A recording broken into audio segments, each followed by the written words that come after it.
Bugun Istanbuldan uy sotib olgani boryapmiz. Amerika, New Yorkdan bitta klientimiz kelgan, kattaroq biznesmen opamiz. Bizda ham Turkiyadan bitta emas, ikkita emas, 4 uy olmoqchi. Bugun borib ko'rsatamiz inshaalloh yaxshi uylarni. Ikkinchi proyektimizga keldik. Ikkinchi proyektimiz bu Vadi Istanbulda joylashgan ekan. Göktürk'da, aeroportga yaqinroq joyda yangi qurilayotgan shahar. Как Istanbul City. Bu yerda obyektni o'zi bir 10% ish qolgan, почти bitgan ekan. تا وادی استانبول خب که میشه اون دیگه اون ساختمون وادی استانبوله Мы вот тут, я вам говорила, мы вот ما اینجا هستیم вы тут переходите, вы ما попадаете اینجا в Вадис هستیم از اینجا 5 دقیقه پیاده فاصله داریم تا وادی استانبول شما از اینجا اومدید از اینجا اومدین اگر Abrazasi uyga keldik. Mana shu obyektdagi oshxonasi. Xona mebellari. Bizga hozir tushuntiryapti uyni qanaqaligini. Garderoblari. Yani shunaqa uy ko'rsatdi-da. Did you check the living room? Ayni? Yeah, did you check? It's 35 square meters in here. We're going to give this split Mitsubishi. Another one we're going to give it in the Balkonlari ham kengashgina. Mitsubishi.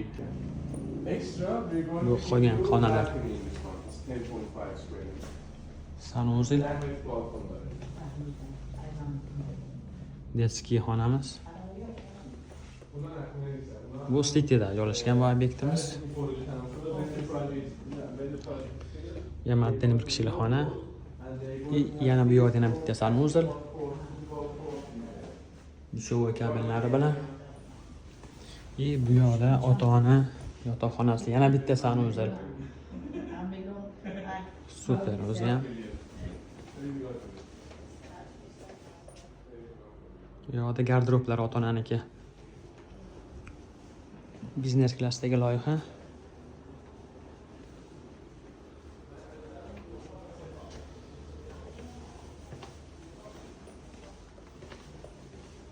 Uchta xona, 3 ta sanuzil bo'layapti, bitta zal, bitta oshxona.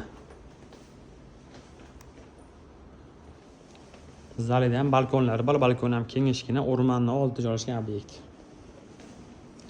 Chiqasiz o'rmon bor, katta o'rmon. Bu yerda Vadi Istanbul, Burakka nima restorani. Mana zalning ko'rinishi. Narxini hozir so'rab sizlarga yozib qo'yamiz, nech pulligini. Amerikadagi shunaqa biznesmen tanishlar bo'lsa, kelib olsa bo'ladi. Bu xonadonni ko'rayotgan klientimiz ham amerikalik biznesmenlardan biri.